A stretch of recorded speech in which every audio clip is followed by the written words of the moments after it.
Hello everyone, so welcome back to Vijay sauce academy. तो guys आज के इस वीडियो में डिस्कस करने वाले हमारे एफवाई जैसे कि अकाउंटेंसी के चैप्टर नंबर 2 का नेक्स्ट पार्ट। तो हम लोग ने इसमें ऑलमोस्ट 2 से 3 पार्ट कर लिया है। तो इस पर्टिकुलर पार्ट के अंदर जैसे मैंने आप सभी लोगों को बताया था कि मैंने आप लोगों को सॉल्व एग्जाम्पल एक्सप्लेन किया था। तो मैंने कहा था एक टेक्स्ट बुक में का क्वेश्चन लेंगे, उसको बोर्ड पे सॉल्व करने की कोशिश करेंगे और चीज़ों को ज़्यादा डिटेल में समझेंगे। जैसे कि आप सभी लोगों को पता है कि इस पर्टिकुलर चैप्टर का नाम है डबल एंट्री सिस्टम। तो हमने डबल एंट्री सिस्टम का जो बेसिक चीज़ था वो हमने ऑलरेडी देख लिया था। उससे रिलेटेड हम लोग ने 1-2 सम्स भी देखे थे कि किस तरह से कितने अलग अलग टाइप्स के अकाउंट होते हैं और जब भी कोई एंट्री आप करते हो तो किस तरह से आप जर्नल एंट्री करने के वक्त आप गोल्डन रूल का यूज़ करते हो। तो गोल्डन रूल का यूज़ होता है, अलग अलग 3 टाइप के अकाउंट आते हैं, जैसे पर्सनल अकाउंट बोल दो, नॉमिनल अकाउंट बोल दो, रियल अकाउंट बोल दो। उन सारे अकाउंट्स को हम इन 3 कैटेगरी में रख के उसका जर्नल एंट्री पास करते हैं। तो अभी आपको जर्नल एंट्री पे कॉन्सेंट्रेट ना करके आपको सिर्फ देखना है कि ये जो पर्टिकुलर क्वेश्चन है वो आपसे पूछता क्या है। तो पेज नंबर 25 पे जो आपका क्वेश्चन दिया है एक्टिविटी नंबर 1, उसके अंदर देखोगे तो आपको 3 अलग अलग टेबल्स को बनाने के लिए बोला है। उसमें आपका पहला टेबल जो बनाना है वो बनाना है 2 एस्पेक्ट, यानी आपको दिया गया जो भी एंट्री है उसमें क्या 2 अलग अलग एस्पेक्ट निकल के आता है। जैसे इस पर्टिकुलर क्वेश्चन में देखेंगे तो this question is about starting a new business with ₹50,000।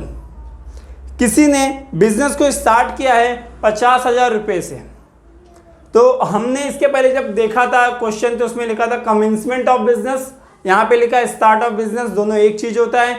देखेंगे कि बिजनेस में पैसा आया और पैसे को किसी ने लाया, तो बिजनेस में पैसा आएगा और प्रोप्राइटर उसको लेके आएगा। तो जब 2 एस्पेक्ट की बात करेंगे तो 2 एस्पेक्ट में देखेंगे cash comes in, proprietor is the giver.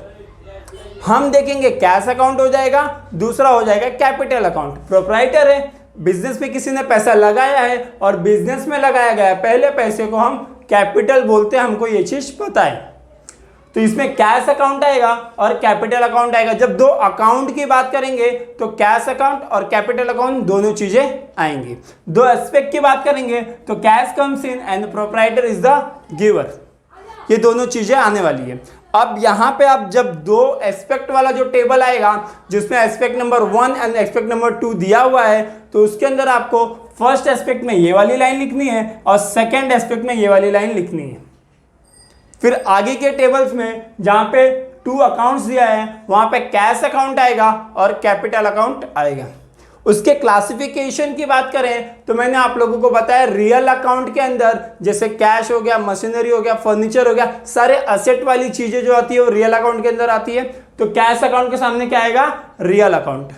और कैपिटल, ऑब्वियसली कैपिटल कोई बंदा डालेगा, कोई प्रोप्राइटर डालेगा, कोई बिजनेसमैन डालेगा कैपिटल, यानी वो पर्सनल चीजें हो गई तो उसे पर्सनल अकाउंट कहा जाता है। आगे देखेंगे सेकेंड जो इसका है परचेस। क्या लिखा है क्वेश्चन देखो, purchase of machinery on credit from Avinash. कितने रुपए का लिया है मशीनरी? 20,000 रुपए का, 20,000 रुपीज का क्रेडिट पे मशीनरी लिया है, किससे? अविनाश से। अब इसका एंट्री हम देखेंगे क्या आएगा, तो purchase is a expense. Obviously हम कोई चीज परचेस करेंगे तो हमारा खर्चा होगा ना, खर्चा होगा तो वो क्या है? हमारा एक्सपेंस हो जाता है, ये हमारा एक्सपेंस है। और Avinash is the giver, Avinash क्या किया? अविनाश ने उस मशीनरी को दिया है, तो अविनाश इज द गिवर। तो परचेस अकाउंट और अविनाश अकाउंट 2 टाइप के अकाउंट्स आ जाएंगे। और जो परचेस है वो नॉमिनल अकाउंट होता है, किसी भी तरह का एक्सपेंस या फिर इनकम या गेन जो भी चीज होता है वो नॉमिनल अकाउंट होता है, मैंने आप सभी लोगों को बताया था। तो ये नॉमिनल अकाउंट हो जाएगा और Avinash is a personal account. आगे देखेंगे थर्ड एंट्री क्या है इसका, goods comes in, purchase of goods worth ₹5,000 from the Rahul on cash. Rahul से हमने गुड्स खरीदा कैश पे। देखो अब जब कोई चीज हमने कैश में खरीदा है तो हमें बंदे का नाम से कोई मतलब नहीं है, हम उसका नाम मेंशन नहीं करेंगे क्योंकि ये जो ट्रांजैक्शन है ये कैश में हुआ है, तो राहुल के नाम की जरूरत नहीं है। हमें सीधा साधा ट्रांजैक्शन करना है कि गुड्स आया और पैसा गया, यानी कि goods comes in and cash goes out, पैसा गया गुड्स आया।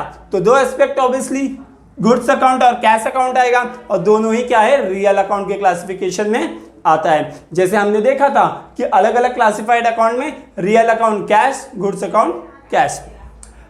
फोर्थ है आपका Ankit the receiver and goods goes out.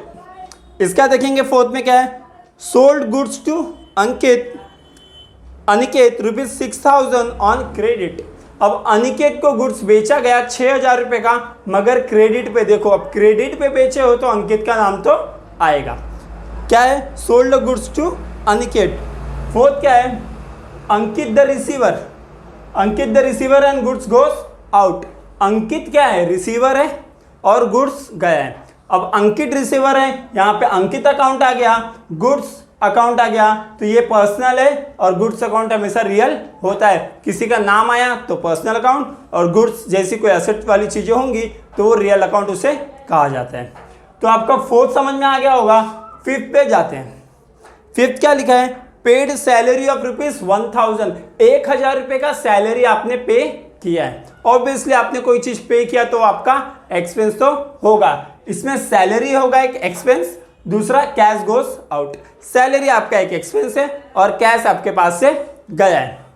तो पहला तो सैलरी अकाउंट आ जाएगा, फिर कैश अकाउंट आ जाएगा। सैलरी ये एक एक्सपेंस है, एक्सपेंस ऑब्वियसली नॉमिनल में जाता है तो नॉमिनल अकाउंट की बात होगी। कैश हमेशा नॉमिनल अकाउंट में होगा और रियल अकाउंट हमारा क्या हो जाएगा, कैश अकाउंट हो जाएगा। कैश अकाउंट है तो वो रियल होगा। जब किसी भी तरह का इनकम या फिर एक्सपेंस होता है हम उसे नॉमिनल कहते हैं, तो ये नॉमिनल में आ जाएगा। आगे आपका जो लास्ट है वो है cash comes in and table goes out. हमने कुछ टेबल्स को बेचा है। क्या लिखा है यहाँ पे, सोल्ड टेबल वर्थ ₹3,000। 3,000 रुपये का आपने टेबल बेचा है। जब 3,000 रुपये का आपने टेबल बेचा है तो टेबल जाएगा और पैसा आएगा। तो table goes out and cash comes in. Obviously cash account और टेबल अकाउंट दो अलग अलग चीजें आ जाएंगी और दोनों ही चीजें क्लासिफिकेशन में देखोगे तो रियल अकाउंट होगा। तो मैंने आप सभी लोगों को इसका क्लासिफिकेशन बता दिया था। अब मैंने आप सभी लोगों को ये क्वेश्चन सॉल्व करके दे दिया है जिसके अंदर सारी की सारी चीजें हैं। अगले लेक्चर में हम एक अच्छा वाला क्लासिफिकेशन देखेंगे कि किस चीज़ों को एसेट बोला जाता है, किन चीज़ों को लायबिलिटी बोला जाता है, किन चीज़ों को कैपिटल, रेवेन्यू और अदर एक्सपेंसेस जो दिए रहते हैं आपके बैलेंस शीट के अंदर, कौन सी चीज़ों को कहाँ पे जाएगी क्या चीज़, उसके बारे में प्रॉपर क्लासिफिकेशन देखेंगे, जिस पे आप सभी लोगों को टेक्स्ट बुक में दी गई चीज़ों को अच्छी तरह से मगअप करना है। मैं आपको सभी चीज़ों को बताऊंगा अच्छी तरह से कि कौन सी चीज़ें कहाँ पे जाएंगी और क्यों जाएंगी। आई होप सभी लोगों को ये लेक्चर समझ में आया होगा। आगे के लेक्चर्स के लिए प्लीज़ वीडियो को ज़्यादा से ज़्यादा शेयर करना और इस पर्टिकुलर चैनल को सब्सक्राइब जरूर कर लेना। अभी के वीडियो में बस यहीं तक रखते हैं, मिलते हैं अगले वीडियो में। तब तक के लिए bye bye, take care, be safe and be at home.